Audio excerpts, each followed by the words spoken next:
BBC প্রবাহে আপনাদের সবাইকে স্বাগত জানাচ্ছি। আমি শারমিন রমা। শুরুতেই দেখে নেব আজ কি থাকছে। সকাল থেকে গ্যাস সিলিন্ডার কিনতে রাজধানীর বিভিন্ন বাজার ও দোকানে ঘুরছেন ফার্মগেটের তেজকুনিপাড়ার বাসিন্দা মজিদুল ইসলাম। এলপিজি সিলিন্ডারের খোঁজে কাবরন বাজারে এসেছেন তিনি। তবে সেখানেও মেলেনি কাঙ্ক্ষিত জ্বালানি পণ্যের দেখা। বাজার ঘুরে অতিরিক্ত দামের কথা শুনে গ্যাস সিলিন্ডার না কিনেই বাসায় ফিরছেন তিনি। আমি একজনকে ফোন দিছিলাম, উনি গ্যাস দোকানে দোকানে ডেলিভারি দেয়, কিন্তু ওনাকে ফোন উনি সরাসরি বলছে গ্যাস নাই। তখন আমি আসলাম ব্রিজের নিচে বলছে গ্যাস নাই। এরপর বলছে কারণ বাজারে আসেন, এদিক দিয়ে আসলাম, এদিক দিয়ে দোকানে দেখেন কোন দিকে আছে, এদিকে এদিকে অনেকে বলছে গ্যাস নাই এদিকে। এখন উল্টে বাসা যাওয়ার জন্য প্রস্তুতি নিয়েছি। না আমি কিনবো, আমার পর ব্যালেন্স কম থাকে, টাকা পয়সা কম থাকে। এদিকে লাইনও গ্যাস ভরছি, এটাও বেশি অতিরিক্ত টাকা দিয়ে গিয়ে তার দুই দিক দিয়ে টাকা। বাসাবাড়ি কিংবা হোটেলের জন্য গ্যাস সিলিন্ডার প্রয়োজন হলেও তা মিলছে না। জরুরি প্রয়োজনে কিনতে হচ্ছে অতিরিক্ত দামে, যা বাড়তি চাপ তৈরি করছে বলে জানান ভুক্তভোগীরা। অনেক সময় গ্যাস ঠিকঠাক মতো দেয় না, কয় গ্যাস নাই, গ্যাসের বলে সংকট, এরা গ্যাস দিতে পারে না। পর কাটালে আবার যদি জোরে দিকে আনতে যায় তাহলে গ্যাসের দাম বাড়িয়ে গেছে, এরা ঠিক মতো গ্যাস দিতে পারে না। এই যে আমরা কয়েক জায়গায় দৌড়ে তারপরে আনতে হয় বেশি টাকা দেওয়া। কারণ আজকে বলে 12 কেজি ছোটো গ্যাস নাই কোথায়ও। এখন আবার বড় একটা লেগিয়া ফাটাইছি, বললো যে 4800 টাকা দিতে, 3800 টাকা, 3800 টাকা নিয়ে ফাটাইছি, গ্যাস আসে না। এখন পর্যন্ত যে দোকানে গেছে ও কইতেছে নাই, গ্যাস নাই। দাম জিজ্ঞেস করলে গ্যাস এনে আপনারা দাম বলুন কি। এদিকে গ্যাস সিলিন্ডারের অতিরিক্ত দামের চাপ এড়াতে বিকল্প খুঁজছেন অনেকে। সিলিন্ডার বাজারে খুব দাম সিলিন্ডারের। এখন আমরা তো সাধারণ মানুষ, আমাদের তো এত দাম দিয়ে কেনা সম্ভব হচ্ছে না, এর জন্য স্টকটা কেনা আমার। প্রায় 2 সপ্তাহের বেশি সময় ধরে সরবরাহ ঘাটতি রয়েছে এলপিজি সিলিন্ডারের। পাইকার থেকে আসছে না এলপিজি সিলিন্ডার, যে কারণে বেড়েছে দাম। ফলে চাহিদা থাকলেও তা মেটাতে পারছেন না খুচরা ব্যবসায়ীরা। যারা ডিলার, যাদের কাছ থেকে আমরা কিনি, তারাই আমাদের গ্যাস দিতেছে। কি বলে তারা বলে যে গ্যাস কোম্পানি দেয় না, কোম্পানি যাদেরকে দেয় না তারা আমাদেরকে দিতে পারে না। আবার রেট বেশি, যা ঝামেলা বিভিন্ন, এই কারণে আর গ্যাস আনা হয় না। গ্যাসই নেই, আজকে 1 সপ্তাহ যাবত কোনো গ্যাস খালি। এর আগে 15 দিনের ভিতরে 1 গাড়ি মাল আসছে, 15 পিস মাল আসছে মাত্র, এর ভিতরে আর কোনো মাল আসে না। সরকার তো শুনছি রেট দিতেছে 1306 টাকা। ওখানে ডিস্ট্রিবিউটার যদি 2-1টা পাওয়া যায়, দাম চায় 2000, 1500, 1600 টাকা। হাওয়া নাই, মানে বাদ দিয়ে দিছে, এখন আর আপাতত কোনো গ্যাস নাই, মানে কোম্পানি বাদ দিয়ে দিছে, এই জন্য গ্যাস নেই। এই জন্য অনেক সময় কাস্টমার এসে বলতেছে যে আমাদেরকে গ্যাস দেন, গ্যাস নেই। গ্যাস আমরা কই থেকে দেবো, কি কিছু বুঝুন। এই জন্য আমরা যে কয় দোকানদার আছি, আমরা কারণ এখন বর্তমানে কোনো গ্যাস উঠাইনি। তাদের কথা হয়েছিল এই বোতল দিব, এই বোতলই নিব। আর আগে যখন সচরাচর গ্যাস থাকে তখন মনে করেন যে তারা সব বোতল, যে কোনো বোতল দিয়ে গ্যাস আনা যায়, ঠিক আছে। এখন তাদের ডিমান্ডটাই অন্যরকম বেশি, গেলেই গ্যাস নাই। এদিকে পরিবেশক কমিশন 50 টাকা থেকে বাড়িয়ে 80 টাকা ও খুচরা বিক্রেতাদের কমিশন 45 টাকা থেকে বাড়িয়ে 75 টাকা করার দাবি করেছে এলপিজি গ্যাস ব্যবসায়ী সমবায় সমিতি লিমিটেড। এর প্রেক্ষিতে 8 জানুয়ারি থেকে তরলীকৃত প্রাকৃতিক গ্যাস এলপিজি সিলিন্ডার বিক্রি বন্ধের ঘোষণা দিয়েছে তারা। আজকের পৃথিবীতে যুদ্ধবিমান মানে শুধু গতি নয়, এর মানে হলো প্রযুক্তি, স্মার্ট সেন্সর, আধুনিক অস্ত্র বহনের ক্ষমতা আর পাইলটের বেঁচে থাকার নিশ্চয়তা। কিন্তু প্রশ্ন হলো, JF-17 থান্ডার আসলে কতটা শক্তিশালী? এটা কি শুধু একটি তুলনামূলক সস্তা ফাইটার জেট, নাকি সত্যি এটা চতুর্থ প্রজন্মের যুদ্ধ বিমানের দলে জায়গা করে নিয়েছে? চলুন আজকে বিস্তারিত কথা বলি JF-17 থান্ডারের শক্তি, প্রযুক্তি আর যুদ্ধ ক্ষমতা নিয়ে। JF-17 থান্ডার হলো একটি হালকা ও মাল্টি রোল ফাইটার জেট, যেটা তৈরি হয়েছে পাকিস্তান ও চীনের যৌথ উদ্যোগে। এই যুদ্ধবিমানটি সব ধরনের আবহাওয়ায় উঠতে পারে, দিন ও রাত 2 সময় যুদ্ধ করতে পারে, আকাশের যুদ্ধ এবং ভূমিতে আঘাত দুটোতেই সক্ষম। মূলত পুরনো যুদ্ধবিমান বদলানোর জন্যই পাকিস্তান এয়ারফোর্স JF-17কে তাদের প্রধান প্ল্যাটফর্ম বানিয়েছে। JF-17 এর যাত্রা শুরু হয় 2003 সালে। এই মডেলের প্রথম যুদ্ধবিমানটি উড়েছিল 2003 সালের অগস্টে। 2007 সালে পাকিস্তানে আনুষ্ঠানিকভাবে এটি উপস্থাপন করা হয়। 2009 সাল থেকে পাকিস্তানেই শুরু হয় এর নিয়মিত উৎপাদন। আজ পর্যন্ত এই যুদ্ধবিমানটির ব্লক 1, ব্লক 2 এবং ব্লক 3 এই 3টি সংস্করণ তৈরি হয়েছে। বর্তমানে পাকিস্তান এয়ারফোর্সের 7টি স্কোয়াড্রন JF-17 ব্যবহার করছে। পাকিস্তান ও চীন যৌথভাবে কাজ করলেও এই বিমানটি তৈরির 58% কাজ পাকিস্তান নিজেই করে, যা অনেকের মতে পাকিস্তানের একটি বড় প্রযুক্তিগত অর্জন। JF-17 আকারে ছোট হলেও ডিজাইনের দিক থেকে একে স্মার্ট বলেই ধরা হয়। এর কিছু গুরুত্বপূর্ণ বৈশিষ্ট্য হলো এর বিশেষ বাম্প ইনটেক এয়ার সিস্টেম, যা ইঞ্জিনের পারফরমেন্স বাড়ায়। JF-17 থান্ডার যুদ্ধবিমানটিতে লিডিং এজ ম্যানোভারিং ফ্ল্যাপ বা লেম্পস এবং ট্রেইলিং এজ ফ্ল্যাপ ব্যবহার করা হয়েছে, যা স্বয়ংক্রিয়ভাবে সমন্বয় হয়ে যুদ্ধের সময় বিমানটির দ্রুত উপরে ওঠা বা লিফট এবং দ্রুত ঘোরার সক্ষমতা বাড়ায়। এক কথায় এই ডিজাইন JF-17কে মাঝারি ও নিচু উচ্চতায় খুব দ্রুত ঘুরতে সাহায্য করে। এবার আসি সংখ্যায়। স্পেসিফিকেশন অনুযায়ী JF-17-এর সর্বোচ্চ গতি মক 1.6 অর্থাৎ প্রায় 1900 কিলোমিটার প্রতি ঘন্টা। এটি সর্বোচ্চ 55,500 ফুট উচ্চতায় উঠতে পারে। একবার জ্বালানি ভরে প্রায় 1880 নটিক্যাল মাইল উঠতে পারে। JF-17-এর ককপিট পুরোপুরি ডিজিটাল গ্লাস ককপিট। এর আছে hands on throttle and stick বা হোটাস কন্ট্রোল, যা পাইলটের কাজকে সহজ করে দেয়। নাইট ভিশন গগল সাপোর্ট ও বড় ক্যানোপি, যা পাইলটকে চারপাশের পরিষ্কার দৃশ্য দেয়।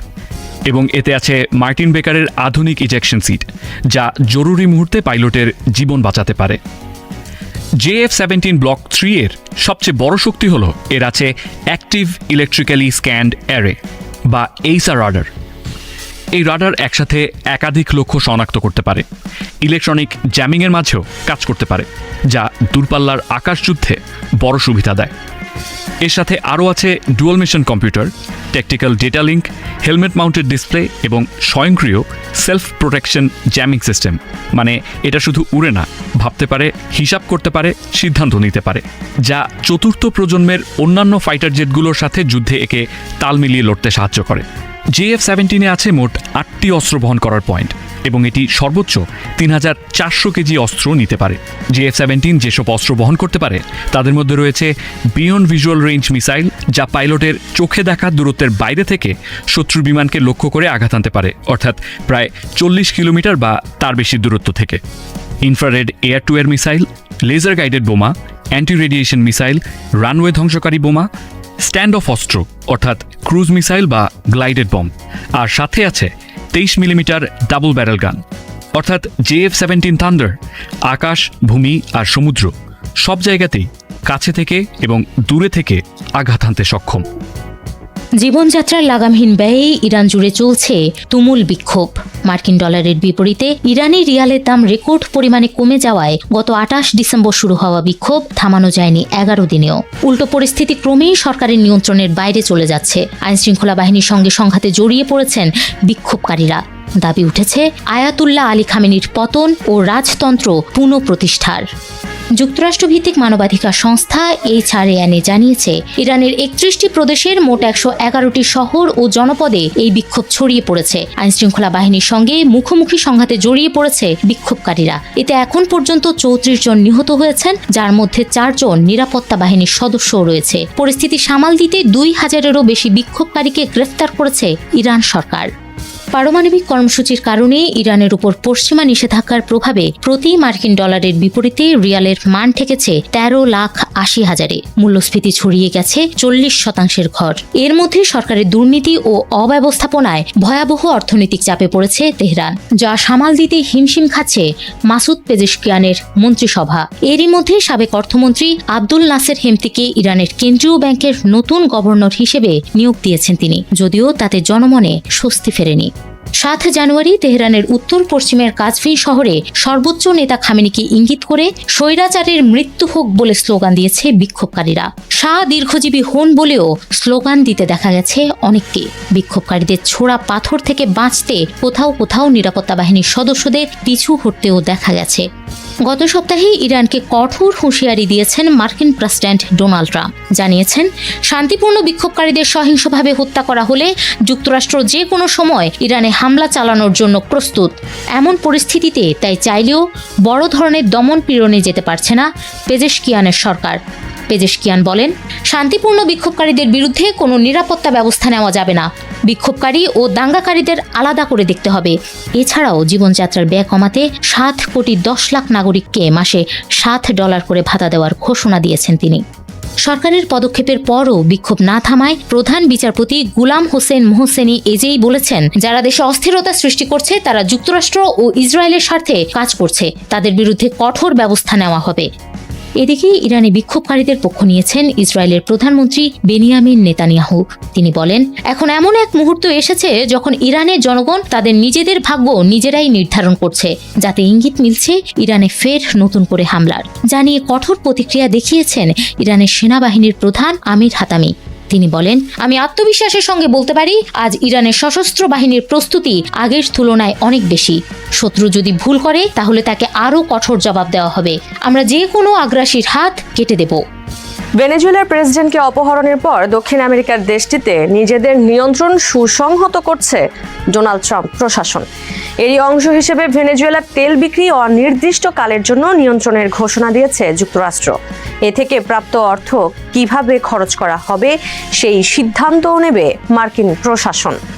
7 জানুয়ারি মার্কিন জ্বালানি বিভাগ জানিয়েছে ভেনেজুয়েলার তেল বিপণন শুরু করেছে যুক্তরাষ্ট্র। এই অর্থ বিশ্ব স্বীকৃত ব্যাংকগুলোতে থাকা যুক্তরাষ্ট্র নিয়ন্ত্রিত ব্যাংক অ্যাকাউন্টে জমা হবে। পরবর্তীতে মার্কিন ও ভেনেজুয়েলার জনগণের কল্যাণে বিতরণ করা হবে।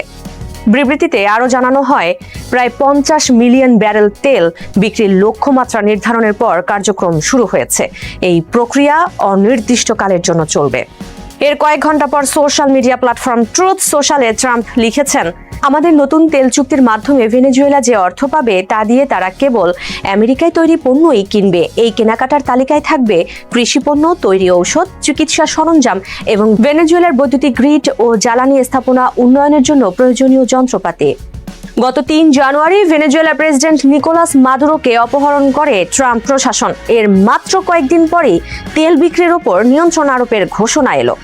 7 জানুয়ারি দিনের শুরুতে নিষেধাজ্ঞা লঙ্ঘনের অভিযোগে উত্তর আটলান্টিক মহাসাগরে রাশিয়ার পতাকাবাহী জাহাজ সহ ভেনেজুয়েলা সংশ্লিষ্ট 2টি জাহাজ জব্দ করে মার্কিন বিশেষ বাহিনী। আল জাজিরার সাংবাদিক অ্যালান ফিসার জানান, প্রেসিডেন্ট ট্রাম্পের এই পদক্ষেপে অধিকাংশ রিপাবলিকান নেতা সমর্থন দিলেও এ নিয়ে প্রশ্ন তুলেছেন ডেমোক্র্যাটরা। অনলাইন সামাজিক যোগাযোগ মাধ্যমে ডেমোক্রেটিক সিনেটর এলিজাবেথ ওয়ারেন লিখেছেন, ভেনেজুয়েলা চালানোর ব্যাপারে ট্রাম্পের যে গোপন পরিকল্পনা রয়েছে তা মার্কিন জনগণের চেয়ে তেল কোম্পানির নির্বাহীরাই বেশি জানেন বলে মনে হচ্ছে। এই বিষয়ে অবিলম্বে সিনেটে গণশুনানি প্রয়োজন। মার্কিন পররাষ্ট্রমন্ত্রী মার্কো রুবিও জানান, 3 ধাপের পরিকল্পনা নিয়ে এগোচ্ছে ট্রাম্প প্রশাসন। এটা শুরু হবে ভেনেজুয়েলার তেল বিক্রির মধ্য দিয়ে। এ থেকে প্রাপ্ত অর্থ বন্টন ব্যবস্থাও আমাদের নিয়ন্ত্রণে থাকবে। ভেনেজুয়েলা জনগণের উপকারে এই অর্থ খরচ হবে। তিনি আরো বলেন, যুক্তরাষ্ট্র ও অন্যান্য দেশের কোম্পানিগুলো ভেনেজুয়েলার বাজারে প্রবেশের সুযোগ পাবে। পরিকল্পনার দ্বিতীয় ধাপে বিরোধী শক্তির সদস্যদের সাধারণ ক্ষমা ঘোষণা এবং কারাগার থেকে মুক্তি বা দেশে ফেরানোর লক্ষ্যে জাতীয় সমঝোতা প্রক্রিয়া শুরু হবে। আর তৃতীয় ধাপে হবে স্বাভাবিকভাবেই ক্ষমতা হস্তান্তরের। ইউরেশিয়া গ্রুপের ইরান ও জ্বালানি বিষয়ক সিনিয়র বিশ্লেষক গ্রেগরি ব্রু বলেন, ভেনেজুয়েলার তেল বিক্রির ওপর মার্কিন নিয়ন্ত্রণের এই ঘোষণা 1970-এর দশকের আগের কনসেশনারি সিস্টেম বা বিশেষ সুবিধাবাদী ব্যবস্থায় ফিরে যাওয়ার ইঙ্গিত। তিনি আরও বলেন, এই ব্যবস্থায় উৎপাদনকারী রাষ্ট্রগুলো তেলের মালিক হলেও পশ্চিমা কোম্পানিগুলোই এর উৎপাদন ও বিপণন ব্যবস্থা পরিচালনা করত এবং শেষ পর্যন্ত মুনাফার সিংহভাগ তারাই রেখে দিত। জাতিসংঘের বিশেষজ্ঞ দলের সতর্ক বার্তায় বলা হয়েছে, ভেনেজুয়েলা চালানো এবং দেশটির তেলের মজুদ ব্যবহারের বিষয়ে ট্রাম্প ও তার প্রশাসনের কর্মকর্তাদের সাম্প্রতিক বক্তব্য আন্তর্জাতিক আইনের লঙ্ঘন। বিবৃতিতে উল্লেখ করা হয়েছে, যুক্তরাষ্ট্রের এই অবস্থান জনগণের আত্মনিয়ন্ত্রণাধিকার এবং প্রাকৃতিক সম্পদের ওপর তাদের সার্বভৌমত্বের অধিকারকে ক্ষুণ্ণ করে, যা আন্তর্জাতিক মানবাধিকার আইনের মূল ভিত্তি। আরও বলা হয়, বিশ্বের বৃহত্তম তেলের মজুদ সহ ভেনেজুয়েলার বিশাল প্রাকৃতিক সম্পদকে সামরিক আগ্রাসন, বিদেশি দখলদারিত্ব কিংবা সরকার পরিবর্তনের কৌশল বৈধ করার অজুহাতে ব্যবহার করা উচিত নয়। ইন্টারন্যাশনাল ক্রাইসিস গ্রুপের লাতিন আমেরিকা ও ক্যারিবিয়ান কর্মসূচির পরিচালক রেনেটা সেগুরা জানান, যুক্তরাষ্ট্রের তেল বিক্রি নিয়ন্ত্রণের ঘোষণার বিষয়ে ভেনেজুয়েলার কর্তৃপক্ষ এখনো কোনো মন্তব্য করেনি। হয়তো ভেনেজুয়েলা কর্তৃপক্ষ মার্কিন শর্ত মেনে নিয়েছে অথবা তাদের মেনে নিতে বাধ্য করা হবে। মাদুরোকে অপহরণের পর ভেনেজুয়েলার প্রেসিডেন্ট হিসেবে শপথ নেন ভাইস প্রেসিডেন্ট দেলসি রদ্রিগেজ। 6 জানুয়ারি তিনি বলেন, কোনো বিদেশি এজেন্ট ভেনেজুয়েলা শাসন করছে না। তবে জ্বালানি বিশ্লেষক সেগুরা বলেন, যুক্তরাষ্ট্রের এমন ঘোষণার পর ভেনেজুয়েলা সরকারের নিজেদের মধ্যেই পরবর্তী করণীয় নিয়ে তুমুল বিতর্ক চলছে। দেশটির রাজনৈতিক পরিস্থিতি এখনো স্থিতিশীল নয়। তিনি আরও বলেন, সেনাবাহিনী কি করবে সেটা খুবই গুরুত্বপূর্ণ। ভেনেজুয়েলার সামরিক বাহিনী বিশাল ক্ষমতার অধিকারী, তা অর্থনৈতিক ক্ষেত্রে হোক বা রাজপথে। রুশ তেল কিনলেই গুনতে হবে মাশুল। চীন, ভারত ও ব্রাজিলকে এই হুমকি দিয়েছে যুক্তরাষ্ট্র। একই সঙ্গে এই সংক্রান্ত বিলও পাশ করাতে যাচ্ছে দেশটি। মার্কিন রিপাবলিকান সিনেটর লিন্ডসি গ্রাহাম জানিয়েছেন, রাশিয়ার তেল ও জ্বালানি খাতের সঙ্গে ব্যবসা করা দেশগুলোর বিরুদ্ধে কঠোর নিষেধাজ্ঞা দিতে একটি নতুন বিলের সম্মতি দিয়েছে মার্কিন president Donald Trump. Democrat senator Richard ব্লুমেনথালের সঙ্গে যৌথভাবে প্রণীত গ্রাহামের স্যাংশনিং রাশিয়া অ্যাক্ট বিলটি প্রেসিডেন্ট ট্রাম্পকে রাশিয়ার জ্বালানি খাতের সঙ্গে ব্যবসা করা দেশগুলোর পণ্যের উপর সর্বোচ্চ 500% পর্যন্ত শুল্ক আরোপের ক্ষমতা দেবে।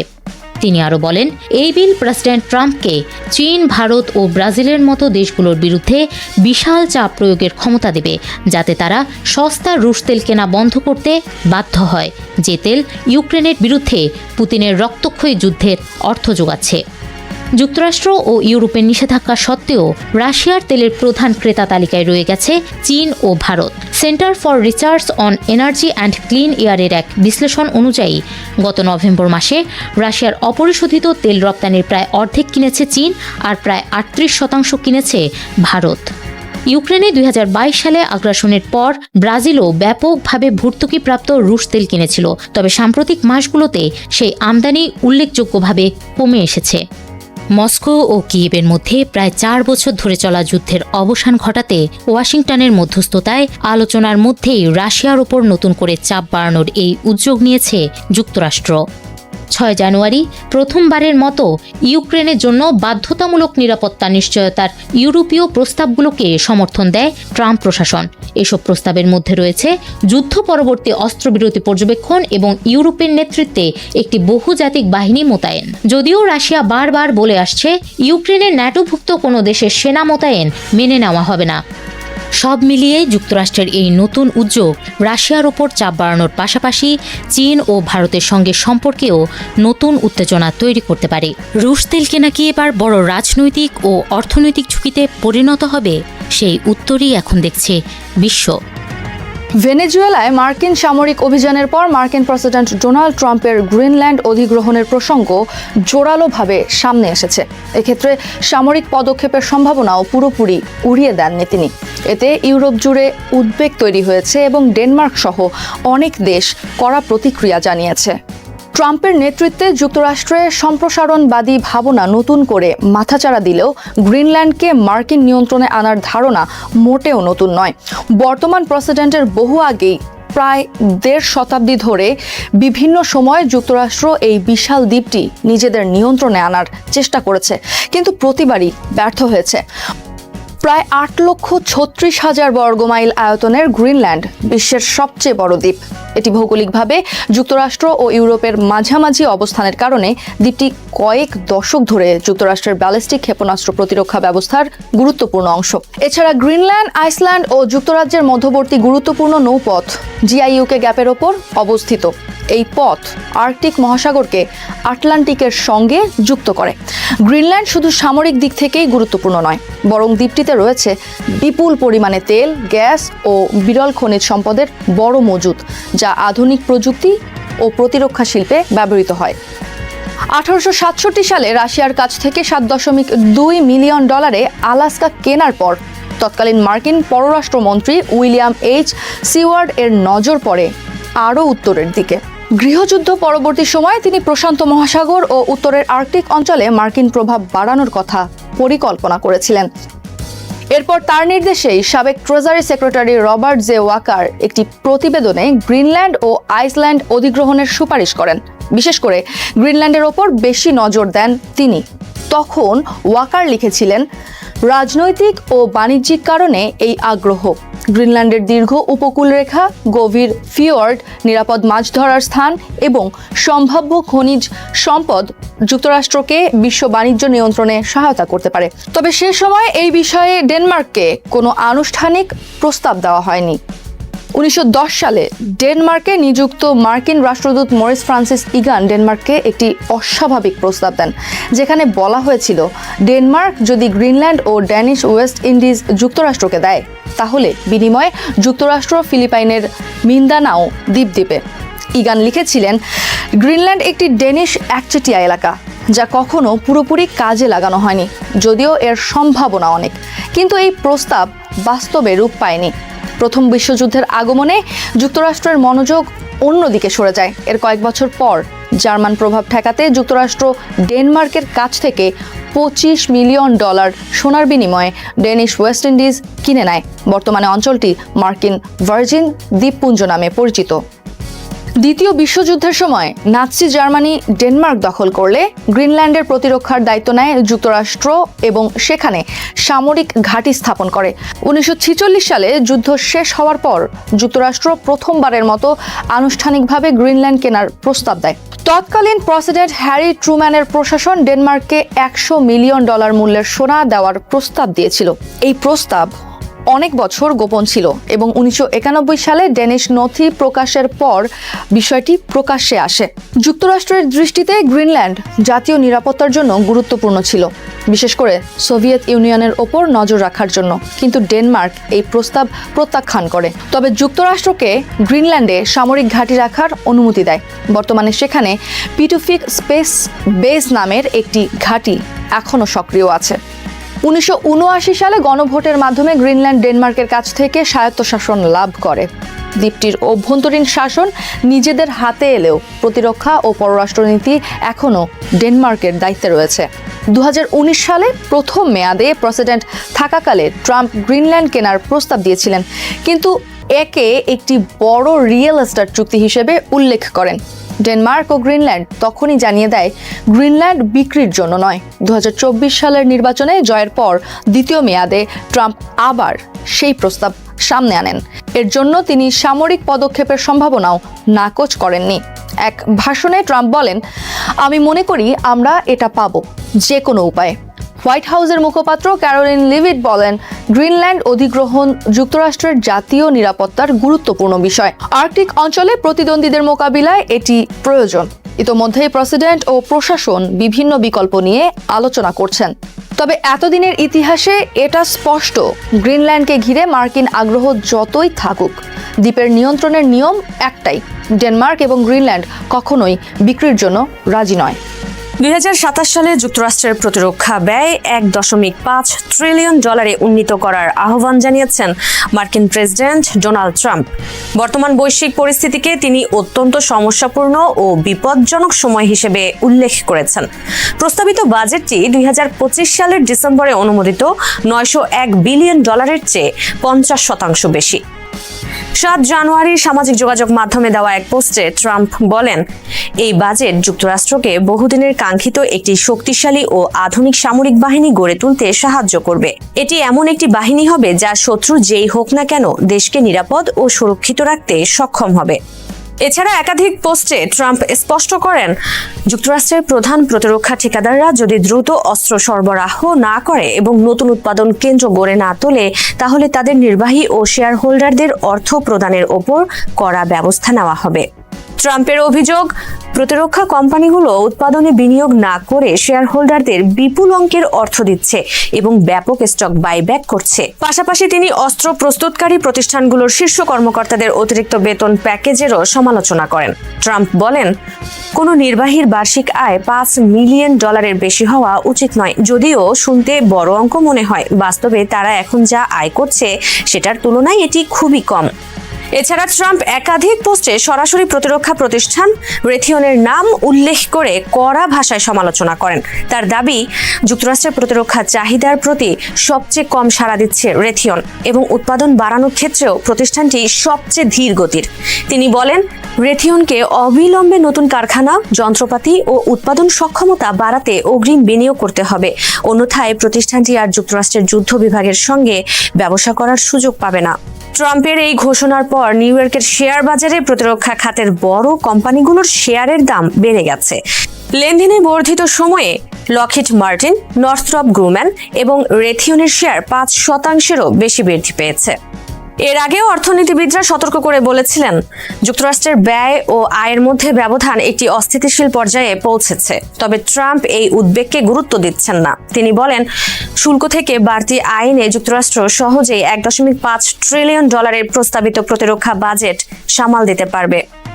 বিশ্বজুড়ে ভূ রাজনৈতিক উত্তেজনার কারণে প্রতিরক্ষা ব্যয় বাড়ানোর আহ্বান জানিয়েছেন ট্রাম্প। তার এই অবস্থানের পেছনে সাম্প্রতিক কয়েকটি ঘটনার কথাও সামনে এসেছে। 7 জানুয়ারি মার্কিন সামরিক বাহিনী যুক্তরাষ্ট্রের নিষেধাজ্ঞা লঙ্ঘনের অভিযোগে রাশিয়ান পতাকাবাহী একটি তেল ট্যাঙ্কার আটক করে। এর আগে সপ্তাহান্তে ভেনেজুয়েলার প্রেসিডেন্ট নিকোলাস মাদুরোকে মাদক পাচারের অভিযোগে বিচারের মুখোমুখি করতে যুক্তরাষ্ট্র থেকে নিয়ে আসে মার্কিন বাহিনী। 2025 সালের ডিসেম্বরে তাইওয়ানের চারপাশে বড় ধরনের সামরিক মহড়া চালায় চীন। ওই মহড়ায় দ্বীপটির গুরুত্বপূর্ণ এলাকা দখল ও অবরোধের অনুশীলন করা হয়, যা বেইজিং বিচ্ছিন্নতাবাদী শক্তির বিরুদ্ধে সতর্কবার্তা হিসেবে দেখছে।